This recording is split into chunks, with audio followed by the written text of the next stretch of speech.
Anything else? Yes.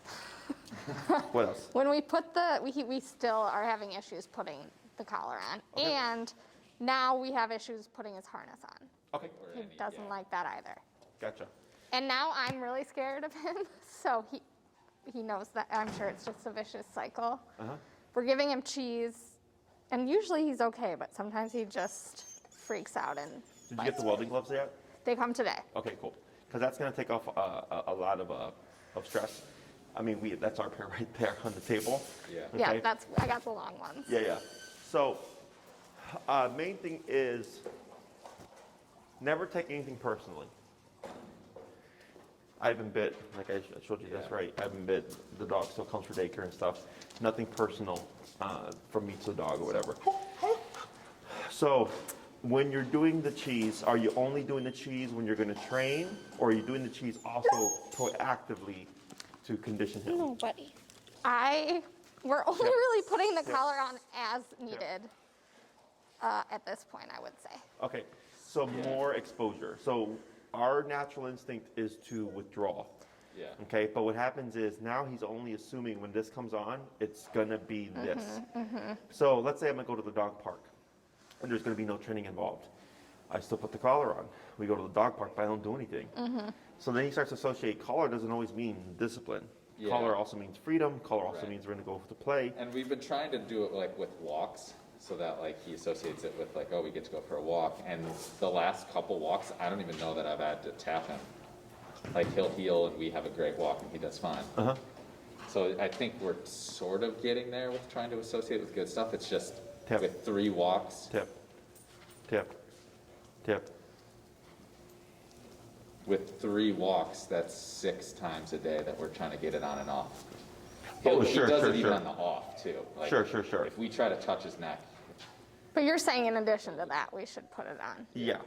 Okay. Like it's if he's getting more adverse to it, it's just repetition. And like you could even just pull out the collar and just toss him a piece of cheese.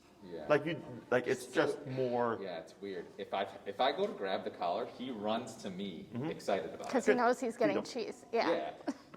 And then if I try to touch him after that, though, Yeah. he freaks out. So again, just show And it's it. not even just that color anymore. It's like any touch is now near his neck, he gets defensive of. Okay. Hey guys, have you seen any defensiveness from Beau with the collar? And yeah, I know, they haven't told us about any. So it's. Because I Or, actually. is it user error then? Are we putting it on No. wrong? The thing is, it's because this is relationship based. Yeah. It's okay that if he becomes defensive, that we get concerned. yeah, But when we show fear or caution in response to that, that actually is what empowers him.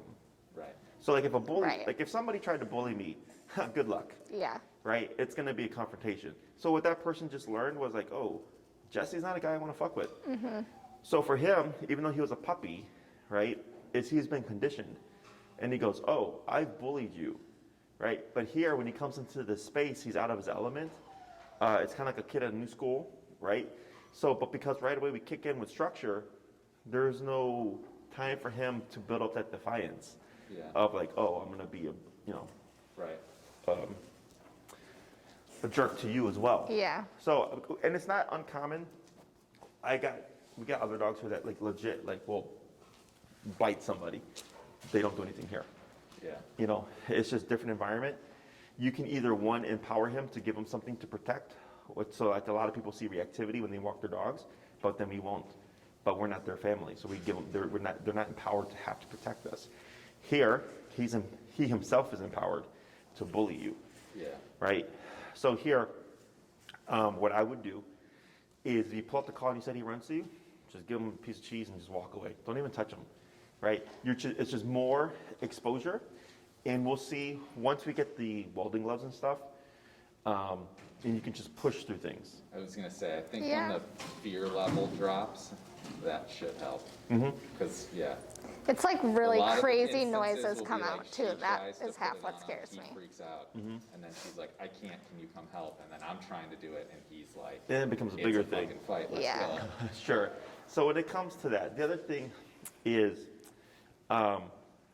You can technically use the collar itself to correct. I'm trying to think who And it yeah, was. that was another question we had, yeah. So who was? Especially when we're trying to take it off of him. Like I'm trying to just take it off of him and he'll. Oh, I know who it was. It was Yogi. So he's asleep right now.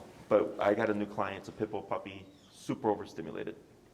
And any little touch, he'll go. And I was like, and he was barking. It's his first day here, whatever. But I know she's going to e-collar train, so we messaged her and said, hey, can we use the e-collar because he's acting out? And she was like, sure. So I go to put the e-collar on him, and this dog's ripping and turning and like and snapping and stuff. And he's not being aggressive; he's just super frustrated. Yeah.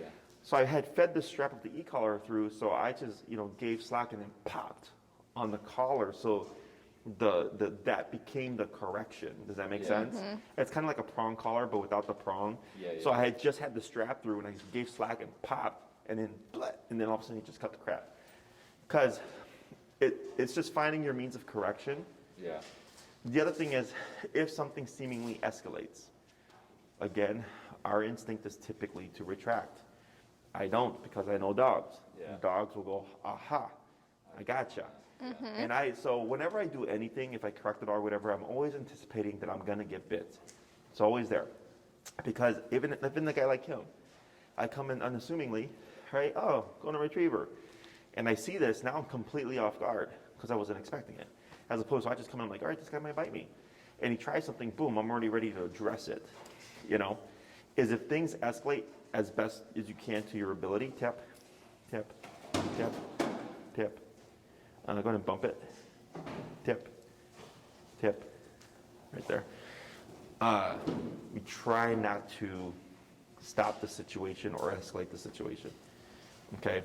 Because the other thing is, like, let's say you're trying to put the collar on him, and whenever he retaliates, you call out for help, and then you come in and then you push through it. He's gonna learn. I know. And then one day when he's not home, and you have to take him out, it's gonna be a problem. Yeah. Because he's gonna go, Dad's not here, right? They're just like kids. They will learn these patterns. So, but definitely with the gloves, we'll see what that does for you. Unfortunately, we've just not seen anything. Anything else? I don't Oh, think so. well, it's all about like the touch stuff. So we're scared to bring him to the groomer because when we bathe him, he bites us. Yeah. So do we need to do he needs a bath. So should we just send him to the groomer? Like what? You can try sending them to my groomer. Okay. Because I sent them dogs like him before. And you can tell them, hey, we trained with Jesse, this is the issues or whatever. They're canine feline anarchy. We follow them on Instagram. If you shoot us a message and say, hey, can you send us the groomer info? Okay. We can send you the information. And I've sent them a number of dogs, and so far so good. Yeah. If something, like let's say they can't clip something because he's too difficult, they'll let you know. But otherwise, because they don't like muzzling, because then it just inhibits how they can bathe the dog and all that stuff. Yeah. But there's these two ladies, and they're pretty good. They haven't had any issues with any dogs that I've sent them. Okay. And he wouldn't be the first that I've sent them that had touch sensitivity. Okay. Okay. Okay. Other questions? I don't think so. How old is he? He's 6.5 months. Yeah. I made a list, but I think that was it. This are good. Yep, collar on and off and groomer. Alrighty. So what we're gonna do here is we'll do a quick recap of what you've been practicing, and then make sure all that's correct, and then we're gonna add the second half of the heel today. When it comes to the object stuff, because I think we had used something last time, I think it was, and it's just tapping, is I would do controlled context, okay? If what's your number right now? 40. 40, okay. Because I was just looking at how he was responding earlier. Whenever anything takes more than a couple of taps, you're probably too low. Bump it up again. Okay, if just as a rule of thumb. Now, what's the highest you've had to go for walking with this guy? I'd say like 50s, Okay, right? Yeah, and it's gone down over the 2 weeks. Like I think, was it this morning? I think I had it at 25, and I think I tapped him once, and he never. okay, And we never. But we probably were in the high 40s, 50s. okay. So what I would take into consideration is if you're walking with him and you're at 25 and he sees sticks and he's going for the sticks, but then when you walk him at 50, he doesn't do crap, his number is 50. Right. Okay, because it's not just getting him to respond, it's getting him to respond and not do anything. Yeah. Okay, so if he's willing to gamble going for sticks or something, it's most likely because he knows the too number's low. lower. Yeah. He's willing to gamble it. So then we just start at 50. Correct. Okay. So going on this week when you practice with him, do 25. If 25 is working, that's great. But then intentionally walk past stuff that he would normally go for. Right. And if you're like, oh yeah, at 25, I always got to like buzz him or whatever. But then when you go to 50, you can walk past whatever and he just doesn't care about it. Then I would just stick to 50. Because the idea here is that he walks past these things and doesn't even think about going for them. Right. Okay. And when it comes to actively getting something in his mouth, if you've done 127 and he felt it and he was just like kind of holding on to it, and you do continuous, it's just I choke up on the leash and I pull away, because if he tries to redirect, he's either going to go up or he's going to go to the side. So we call it the up and away, because if I'm already pulling up and he jumps up, I'm going to go with him. Yeah. And if he goes sideways, he's not going to reach me because I've shortened the leash. Got it. Okay, so I think if you grabbed it where your handle is, Yeah. and Just pull straight up. yeah, I mean, you probably even grab where that little rubber thing is. That would Yeah. probably be your best bet. Right there. Yeah. Yeah, because that keeps them away. So you'll always see us kind of like go like this and like this in anticipation of. So when I release that continuous, it's going to have to go somewhere, but we should see him spit out that object, okay? But I would do controlled context first. Okay. That's the easiest. Just like inside of our house, get Correct. an item and. Think of the continuous as, holy crap, like he ate something and we need to get it out of his mouth. Otherwise, it's going to be a problem. And then I jump in with that. Okay? But, all right, 127, and he didn't flinch. That's fine. I mean, He flinched, but he just. Started foaming at the mouth and yeah. how many times did you tap him at 127? I don't know, just a couple, and then Pat was like, and we were both on the walk, which he does not do well when we're both. That's normal, and we'll talk about that. I think it was like 2 or 3 times, nothing, and then I was like, this isn't coming out, and he was like, where are you at? And I was like, holy shit, 127, oops. Okay. And then we stopped that. No, it's fine. But now you understand why I told you to get the big boy collar. Right. Because people go by breed, they go by size and stuff, and I go about the asshole inside. Right. And That I've he's a seen. huge asshole, so. So, alrighty. So let's go ahead. I'll have you show me what you've been practicing, and we'll take it from there, okay? Hey, Bree, would you bring down another chair for them, please?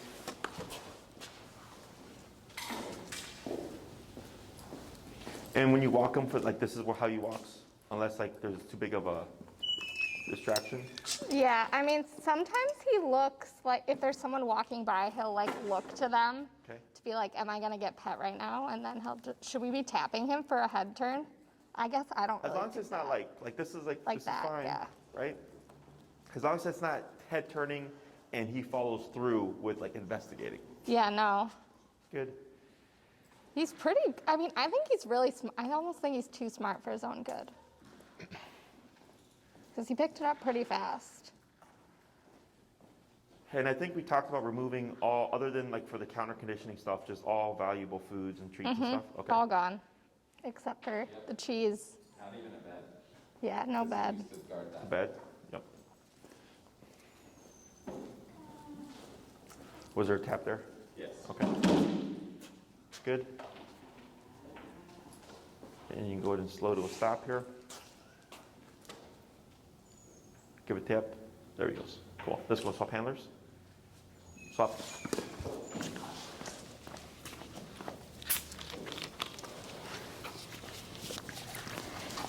Ready, buddy?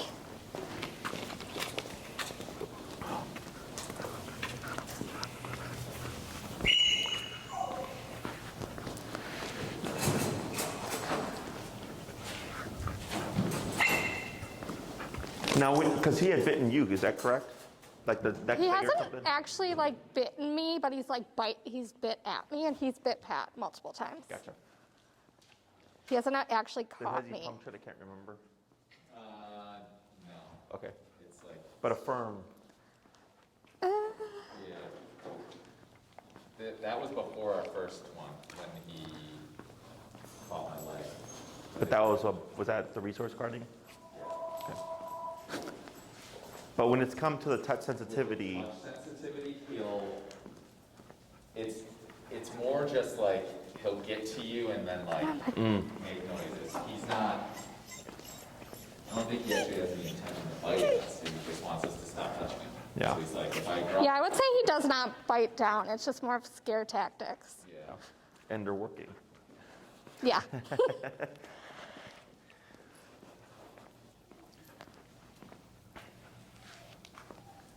Good.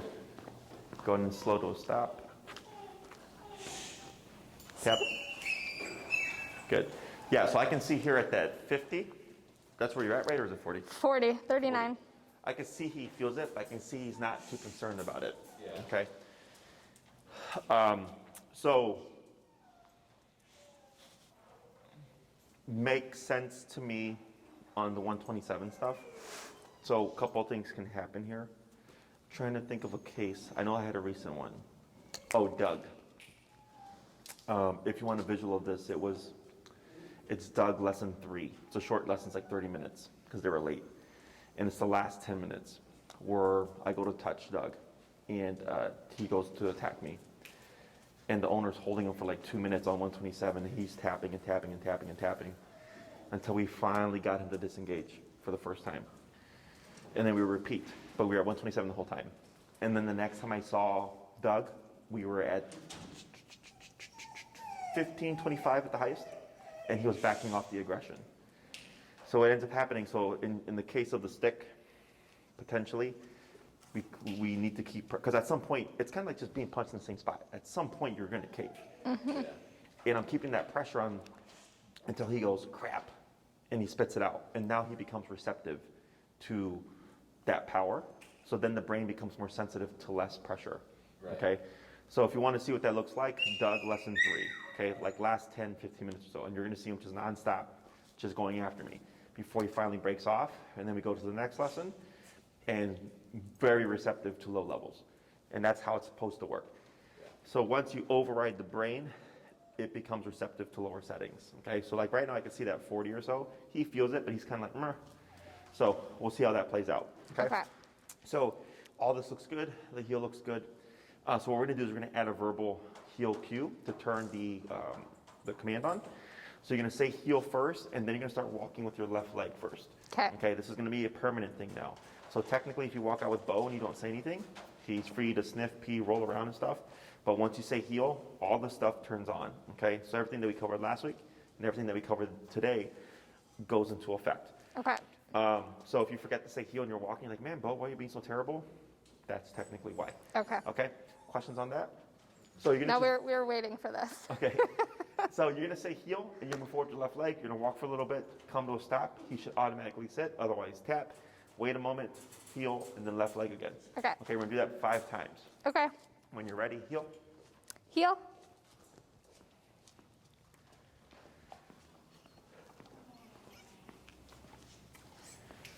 Good. Slow to stop. Tap, tap, tap. There you go. Good. Wait a moment. Heel, left leg. Heel.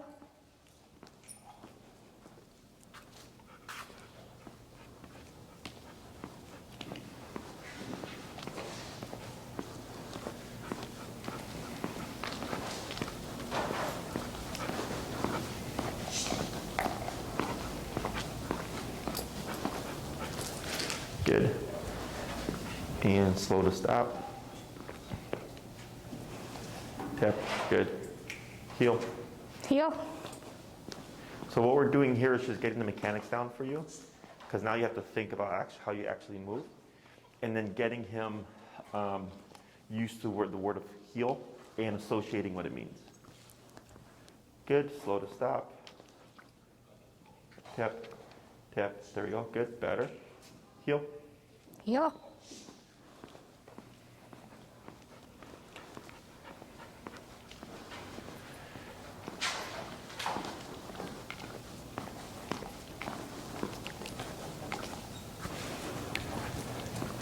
Good. Slow to stop.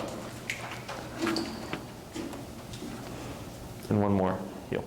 Heel. Hey, Elias. I think they messaged about her right now on IG. I think they messaged about her. Good. And slow to stop. Tap. Okay, so that's a little bit better. So you see how he's giving more of emotion to it? So now you can see he's getting more receptive, whereas earlier he was just like, okay, whatever.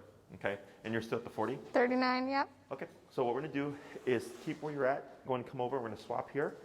If he gets up, we want to reinforce the sitting position. Hold, Okay, yeah. hold the remote. I'll take this. Tap, tap, tap. There you go. Good. And you're going to do the same process. You're going to cue the word of heel first and then move forward with your left leg. Heel.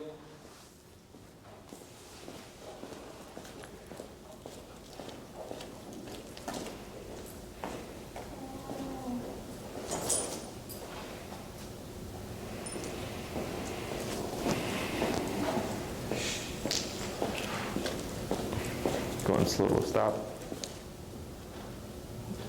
Good. Heel.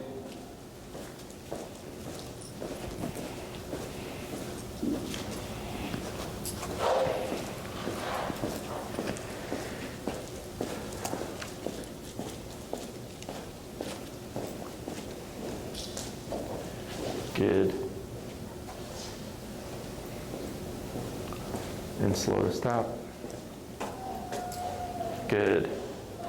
Heel. Heel. Tap. And if you see him, He does that a lot. when he does that, let's say like he's got an object in his mouth, you can use the leash to pull him away from the scratch as you're remoting.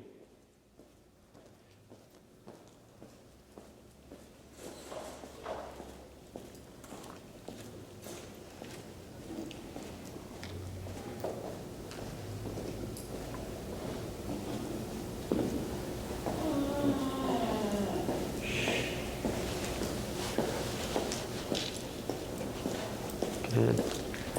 Slow to stop. Good, and one more. Heel. Tap. Good. Tap forward. Good. And then slow walk here. And stop. Okay, that's the easy part. So now, what we're going to do are turns. So the abrupt turn or the correctional turn is when Beau gets ahead and you do this. Yep. Okay? That's forever. So like the goal here, of course, is the amount of turns is less and less and less over the course of time. But anytime Beau passes you, ideally you would always pivot tap to go opposite to him. Unless like there's people behind you or something and you can't make that turn, you can do a correction to slow him down back to your side as a kind of band-aid. But ideally you always want to pivot turn when you can. Okay? So the reason why we cue the heel with the left leg is in more advanced training, left leg means walk with me, right leg means don't move. Okay? So here we're just getting him conditioned to recognize those leg movements. And we use the left leg because for him he has a wider peripheral range that he can see that visually. Okay? So anytime you cue heel, always forward to the left leg, and as we advance the training, it's going to be super important. So like when we do boarding trains or daycare trains, because it's so much information in a kind of condensed period of time, people tend to forget stuff. And they'll come back saying like, oh, the dog's screwing up this and the dog's not doing this. And I'll say, show me what you're doing. And the body language is off. Okay, they're going with the right leg instead of the left leg, or the left leg instead of the right leg. They're doing a lot of things incorrectly. And the dogs go more by your body language than they do with what you say. Okay, because he doesn't know what heel means. He never will. He's just associating, hey, every time you say heel, I walk at your side. If I pass you, I get tapped. And when I come to a stop, if I don't sit, I get tapped. So he starts to associate all that stuff. So he goes, so he gets the concept of heel. Okay? So when we do the heel, we have the crossover turn and the pivot turn. The crossover turn is when you're going to be crossing over Beau, stepping over him. When we lead the crossover turn, we lead it with our right leg, like this. Okay? If you try to turn in with your left leg, you're either going to bump into him or trip over him. Okay? Because especially if he's in a tight heel, he's going to be right there. So coming over with the right leg gives Beau enough time to see what you're doing that he should naturally start to turn with you, and so you can complete a U-turn. So when we're doing this, do we remember what we want to do before we stop and turn? Wait, sorry. So before we come to a stop and before we turn, with what we've learned so far, what do we always do?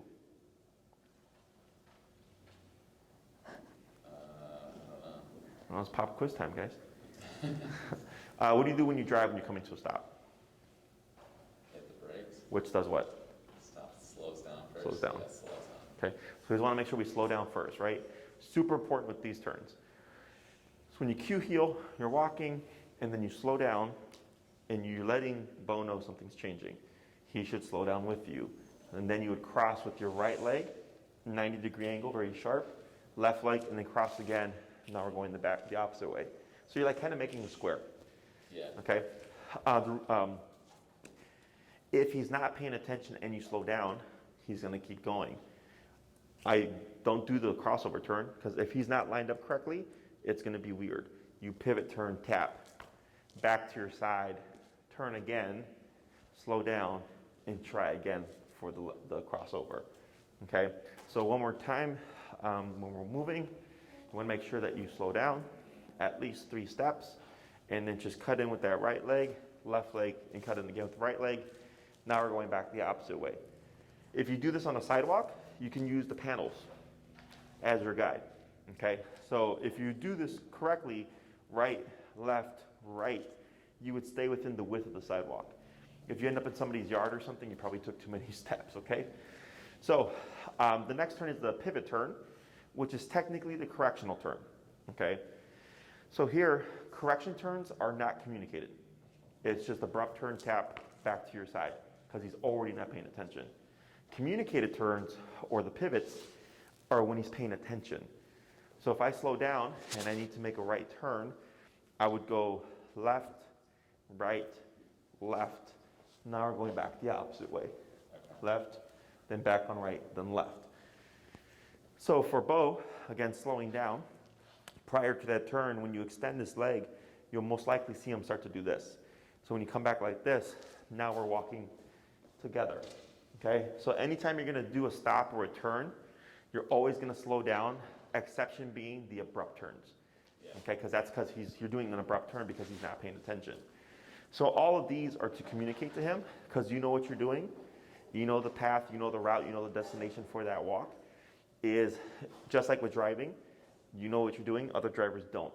So you have to use your blinkers, you have to pump the brakes, all that stuff, change things to alert people, and then we move accordingly. Same thing here. You're kind of using those legs as blinkers and the changing of pace to let him know, like, hey, something's changing, so that he can move with you. So technically, if we do this correctly, there should be no remoting.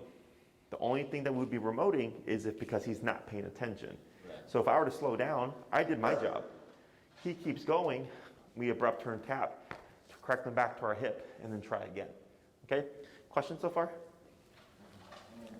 So we're going to start first with the crossover turn. You're going to cue the heel, left leg. You're going to walk for a bit. You're going to slow down. And just remember, from your perspective, you're crossing with the right, left, and then crossing again. And now you'd be going back the opposite way. Okay? Should I just be doing those at the walls? Wherever you'd like. Yeah, give yourself enough time to change your pace and everything. And then I'll coach you through it. The first ones are kind of weird because now you have to think about what you're doing. Right. Okay? Heel. Heel.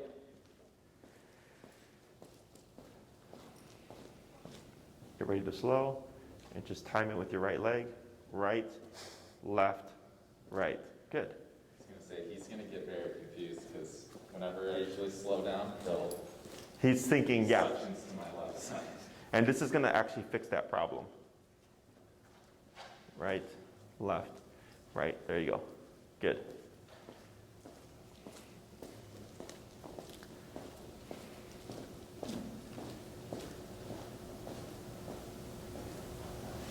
Mm-hmm. Like that. Perfect. Let's try a couple more.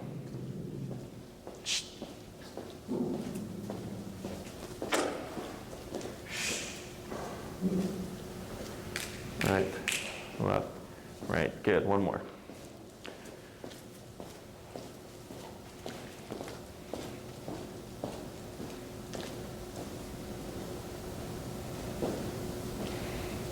Good. And then slow to a stop. Good. So that first one really caught him off guard. Did you notice that? Yeah. Because he was doing what you said. He was anticipating the crossover or the pivot turn, and you cut into him. But because you moved in with your right leg, where he was spaced, it pushed him back this way. Had you tried to do it with your left leg, it pushes him out. that way, okay? So then after that first one, he actually stopped crossing over you. Right. He started waiting for that leg to happen and just kind of naturally pivoting with you, okay? So this is just body language and communication for him. So this is why they pick it up so quick, because this is already built into him in terms of the response to body language. It's just teaching you how to communicate in the way that he understands. Okay, so now we're gonna do those pivots. That's gonna be the left, right, left, going to the immediate right. Okay. Heel.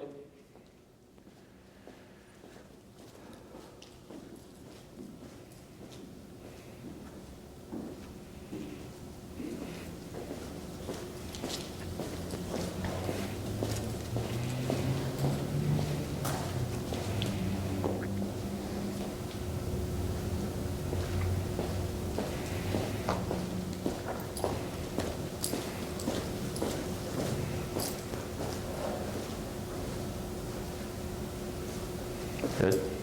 Couple more.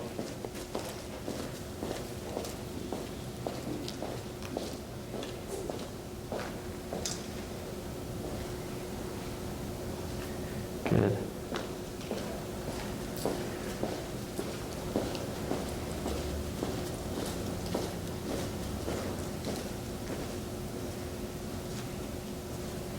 Good.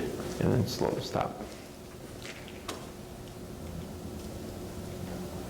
Good. Now what you're going to do, same process, but I'm going to have you go between those turns randomly. Okay? So you'll do all the leg movements and everything like you should, but he should be able to follow your lead with no taps because your communication. Correct. Heel.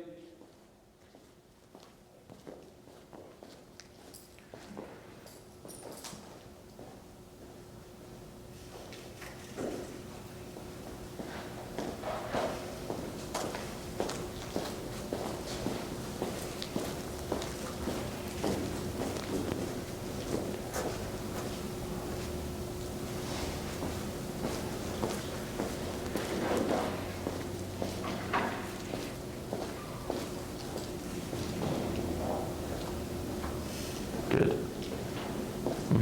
Good.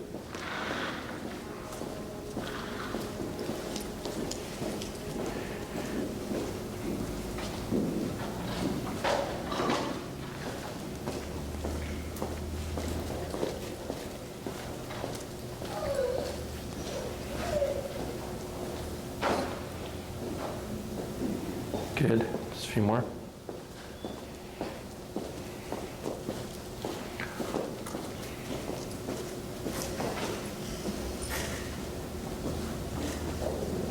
Good.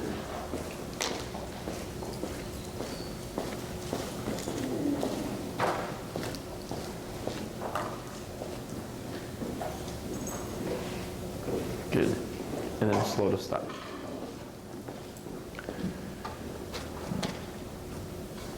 Good. Questions? Yes?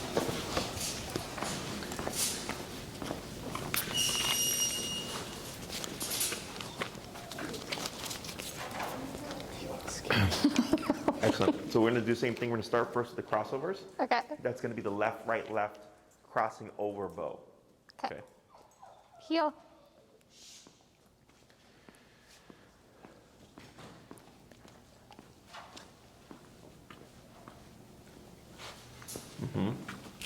There you go. Good.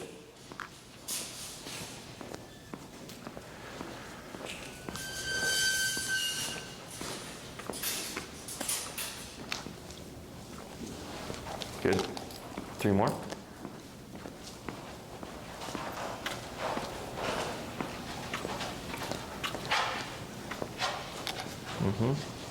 Good. 2 more.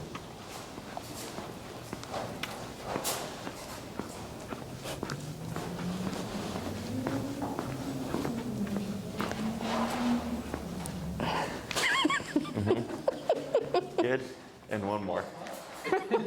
Once you get used to it, like you don't have to exaggerate them. You would do like a more natural turn. Okay.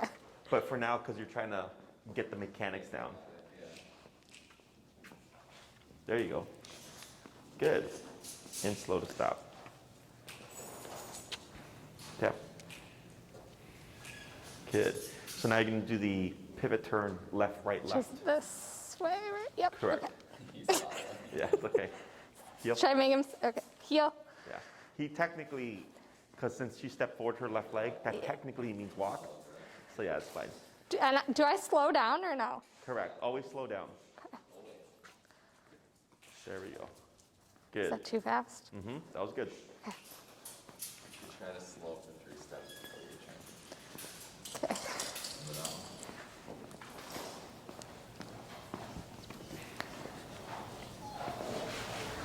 Okay. Good. Yep. 3 more.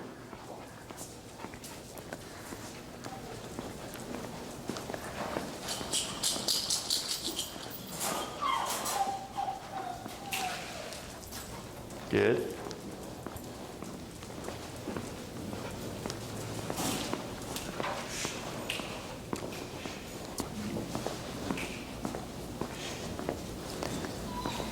Good. And one more.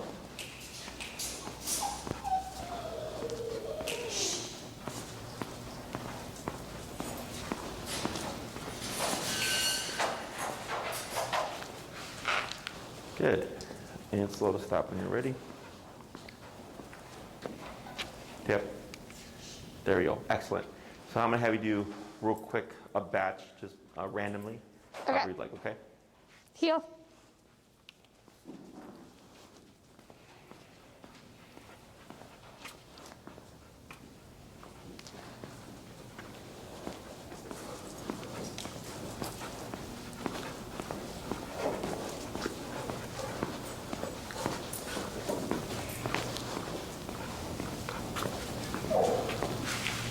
Good pivot.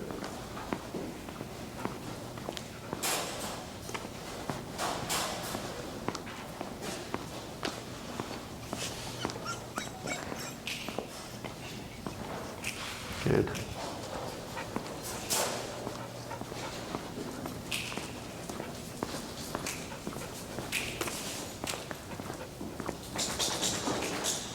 Good crossover.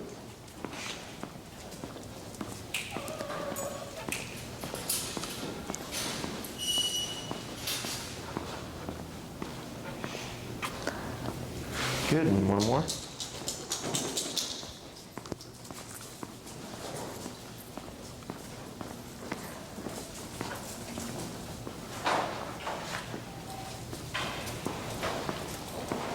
Good, and slow to stop. Tap, tap, tap, tap, What? tap, tap. There it is. Questions? So that we just covered is the package of heel. We sweep so much around here. I can't believe. That looks like our hallway. Yeah, you know, Roombas make a huge difference. I let that thing run all day and still vacuum it. Oh, really? So, once you cue heel, all this stuff turns on. Okay, so this stuff doesn't matter if he's not in a heel, because if he's not in position, these turns aren't going to work. Okay, so most common things that I see are that people forget to slow down, or they're not high enough. So if you forget to slow down and you try to turn into him, it's not going to go well. You're going to stumble into each other because there was not enough communication. Just like with driving, if you just turn or switch lanes and you don't communicate, there's going to be a crash right there. Yeah. If the number's not high enough, you're going to slow down, and what tends to happen is the dog keeps going, and people forget to pivot turn and instead try to commit to the turn itself, so they'll either pull the dog back or try to run around them, okay? And it looks and feels very awkward.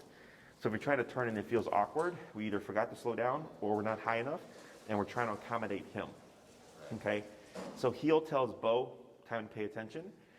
Heel for you is make sure he's paying attention, but then two, also communicate what you're doing, because he will never one day go, oh, we're going to Mariano's, and then just do all the turns with you, okay? Right. Questions about that? What I suggest in the beginning is after the potty break, and your number or whatever, 50, do five heels to stops, 5 heels to crossover turns, and then 5 heels to pivot turns, okay? To warm yourself up until you get your muscle memory down. Yeah. He's deaf. Yeah, I was just trying to get him to see me. You can tap them if the collar's here. So 5, 5, and 5, just to do a warm-up and then start your walk. Because the hard thing is going to be you're walking, oh, I'm going to turn left at the stop sign, right? Slowing down and all that stuff, making sure that's all correct is going to be the awkward part.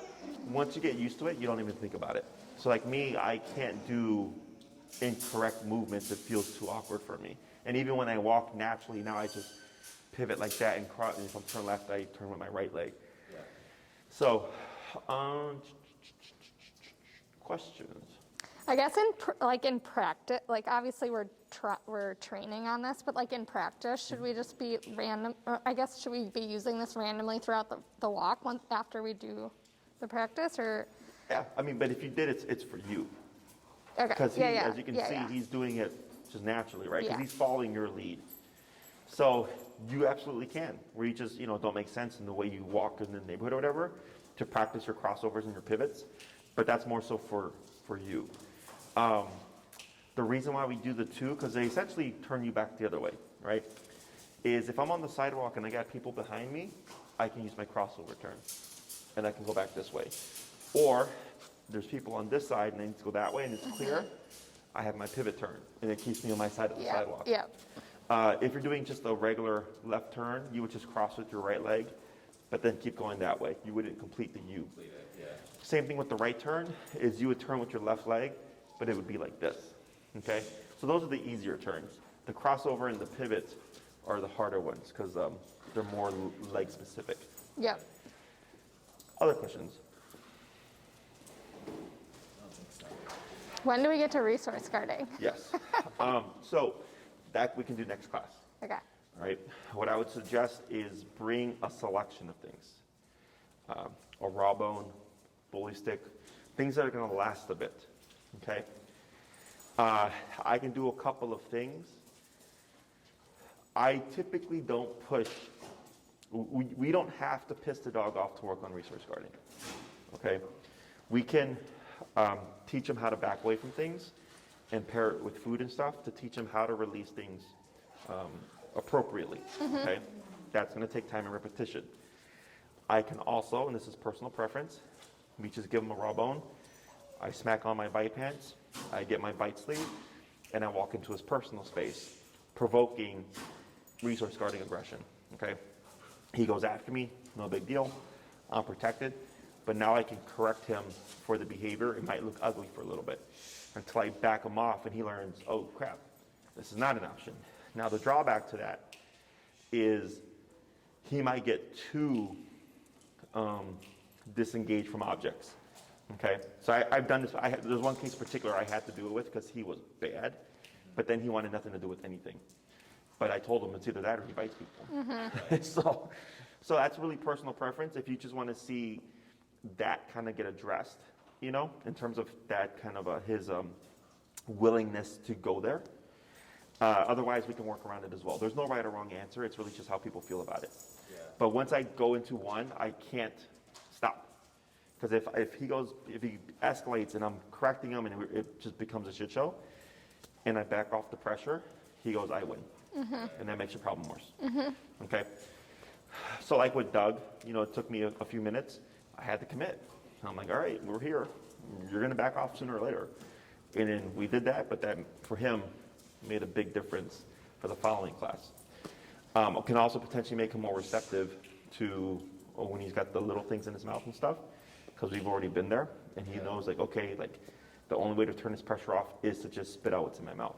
Right. So there's benefits to it, but then there's also just kind of other things that could happen. I don't know how it's going to work out until we actually do it. But we can start resource guarding as soon as next class. The next thing I would suggest is for the touch sensitivity is we can do a couple of things. Something else just came to mind. One, continue with the food stuff. I would just continue that anyways. Okay. Pull out the collar, he runs to you, attaboy, cheese, whatever. Pull it out again later on, he comes to you, cheese, and just touch him with it, cheese, attaboy, put it away. Right? Because that you can do several times without actually putting it on him. Yeah. Because the dogs are all about repetition. They're not so much about, like, it's not like here's a big hunk of mozzarella stick cheese. He's like, oh, wow. It's like 100. Right. that nacho is chopped into 100 pieces, being distributed 100 times a day. That's what we're trying to achieve. So, But do you think there's a difference between like No, he's not a What? cheese. no. I think he likes one cheese more than the other, but it's fine. like he's fine when he sees it. It's just when we're putting it on his body Yes, that he I'm freaks. aware. Okay. Yes, Okay. that's why I said- Yeah. But this You will ever still worn it? help that. And then it doesn't hurt. Okay, Okay. it's kind of like it helps, awesome, but also just doesn't hurt. And also like touching them with it or making the loop really big. Yep. And just like looping it over feet and removing it. You're not committing to anything. Yeah. You're just kind of desensitizing them to like, oh, like this thing might go around my neck and go off and nothing happens. Right. But then you have the ones that you commit to. The other thing I was thinking of was, and this might get a little complicated, but there's an adapter they make for this. Okay, that's meant for comfort. It's called the comfort adapter, meant for extended wear. Is what we could do is pop him on a comfort adapter, because you said he also gets touchy just if you go in the area in general now, right? Is you put the comfort adapter on him, you leave it on him. 30 minutes later, you go get his harness or whatever it is. But now he's like forgotten that the collar is there, but it's still there. So then I can put something else on him. He throws a fit. I can correct him now. So we could correct him. Like we were nervous to correct him on something where we're engaging with him, in case he like reacted towards us. Correct. Yeah. So that was gonna be my next thing. Is when I asked earlier about how he responds to you, and you said, yeah, well, like you said, scare tactics. I go, okay, like he's not committing, because that's why I was asking about punctures and stuff, because that makes a big difference. And welding gloves, obviously, is you always want to assume the worst, okay? So you're a step ahead. He's got his leash on, I got my welding gloves on, and you're just going in, while the other person is there with the remote, or even one person has leash and remote while the other person goes in. So there's kind of more leverage there. And you have the collar, you can start at 50. And as soon as he starts getting grumbly, you remote him. Ideally, he should just shut down in terms of like the behavior. Like literally he'll be like this, and then you tap him, and he goes like this. And then you proceed, right? Let's say after that, he lets you put it on him, no big deal, feed. So now you're balancing it out, and you're saying, look, if you act the fool, this happens. If you don't, this happens. Okay, so you're balancing positive and negative. But you have to get him, because if you remove the collar, now you're stuck, right? Because you have to reset and do all that stuff over again. But here I was like, well, if you put the comfort adapter on and you leave it on him, and you set yourself up with other stuff, because it's not just the collar, it's the harness, it's the flat collar, or whatever. I'm like, good, because that gives us more things to work with, so I can leave that on him and correct him as we do other stuff. And ideally, it should kind of work backwards, where eventually he's like, all right, well, this is pointless, and we can put the e-collar on him, and we don't get anything. Okay? So if you want to try that, you can. You wouldn't come in at 127, right? You're at 50, because that's working well right now. Leash, martingale, whatever. One person has a remote and leash, whatever. Other person starts to come in, welding gloves, to go do the thing. If he goes to bite, ideally, don't pull away. Let him. Correct him. Oh, crap, that didn't work. So kind of like with the jumping, remember? I was like, just keep walking and pull away and tap. Because if it wasn't going away on its own, we just kept moving. We don't change what we're doing. He changes what he's doing. So he goes, oh, well, I bit you. You didn't back away. This thing went off, and I ended up wearing the harness anyways. And I got a piece of cheese. Like, that's the psychology of it. Okay? Now, the only drawback to this is he might recognize the welding gloves. Okay? Dogs aren't dumb. So I don't know how it's going to work out, but that's something you can do if you want to be a little bit more proactive. So you have the food stuff that's isolated just to make him more comfortable. But obviously, if this isn't going to work, I don't want to put all my hopes on this. We have another approach too that we can start on. But this food stuff isn't going to hurt. Okay? Yeah. If it helps, but it's not going to hurt because it's more exposure. And then we have this to deter him from the behavior. Okay? Does that make sense? Yeah. I mean, I think we just need the gloves, really, because I'm too scared without them. So, and I think we just need them. They make a big difference. Yeah. Well, I mean, we got them obviously for a reason. And for like the smaller dogs, we have guarding gloves because we get some jerks in here. Yeah. But they make a big difference. Okay? I mean, just the fact that she's going in there with lower blood pressure, he probably is going to be calmer, I feel like. I think he just picks up on our anxieties sometimes. Yeah, I mean, but it's understandable. No, I know. You know. But yeah. Yeah, it becomes a vicious feedback loop. Right. That's why it's trust. So it's trust in he's going to behave well, and if he doesn't, trust in my skills to make it happen.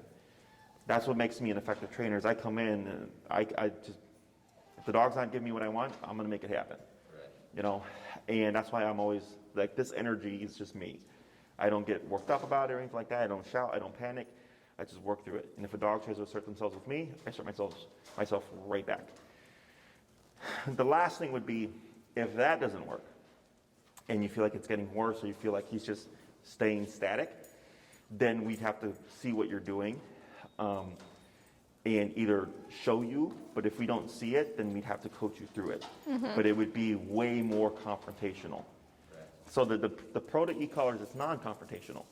We can work through stuff, and a lot of times it just addresses things. But the power of confrontation is like that bully analogy I gave earlier. A bully will bully someone until that person puts them in their place, and they goes, oh crap, I guess I can't bully you. Yeah. Right? Same thing here. So he'll bully you, but because he's thinking, oh, you're reliant on these tools. Because another dog's correctional tool's built in, it's the mouth. So as long as another dog's got a mouth, they can put him in his place. But for us, the stuff that we're using is external. Right? So for me, if he came after me, I would correct him myself. I wouldn't need the collar.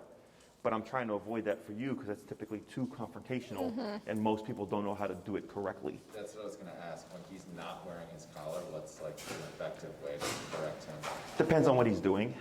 If it's resource guarding, redirect right now is just the easiest, unless you're willing to fight for it and get bit for it. That's the whole conversation. Because another dog, if they wanted something from him, and he's like, screw you, I'll fight you for it, they'll go, I'll fight you right back. And dogs will fight till one dies. Right. That's the stuff that people don't think about. So when I come in, if I need to take something from him physically, I'm going to do it. He's going to back off. But people don't have that kind of, they feel bad, or they feel like it's abuse, or they feel like they're going to hurt the dog or hurt the relationship. Well, no, it's just how dogs operate. But I avoid that unless necessary. If it's something like he's counter surfing, you could use a bonker, but the only problem with the bonker is, again, it might trigger confrontation. Yeah, right. Okay? So I wouldn't worry too much about it. I would take the time and try these things out. And if it comes to a point where, like, hey, Jesse, like, he's just really a big jerk, I'm like, all right, we're just going to have to put him in his place personally, so that he learns, like, oh, crap, like, you don't need these things. Right. Okay? Other questions? So if on the resource guarding, if we will go with the second route, where like you just put the bite suit on or whatever, will he learn that like he just can't do that with you if we're not the ones doing Technically, yes, but it makes him much more receptive. Okay. That's okay. the whole point, is making him receptive to higher levels. Because then I can keep him engaged for as long as he wants to engage for, and he's gonna give it to me. So like on, let's say Friday, on this past Sunday, I was teaching a dog to down, and she was getting really defensive and snipping and snapping at me. And I'm like, all right, well, we started this. We can't stop now because you're gonna learn this behavior. Popped on my bite pants. Took me 30 minutes before I wore her out. By the end of the session, she was downing, no problem. But I had to commit, And I personally don't care about that stuff, but the dog is dog reactive. And I said, if this dog has any out anywhere in the training, it's going to affect the behavior. Does that make sense? So that's why. But now she's receptive to it. By the end of the class, the owner was just like very lightly touching the leash and tapping, and then bloop, laying down. But it took a lot of effort. So here, it's like, come on, buddy, give me your best shot. Yeah. I'm going to win. Yeah. and then he backs off, and then he learns like, oh crap, that was the ace up my sleeve. Yeah. So then it just makes him more receptive. Yeah, I but, think we might need to go that route. But we, but we might kill other things. Okay. Again, I don't care. I wouldn't worry too much about rushing into it. Right. Because we can always do the other stuff first, and if it's like, yeah, we think we need to go there after a week or two of practicing the first approach, Yeah. then we can jump into the bite suit. That's a good plan. Okay. Okay. Anything else? I think so. All right. Nope. Good. Break. Break. Come on, buddy.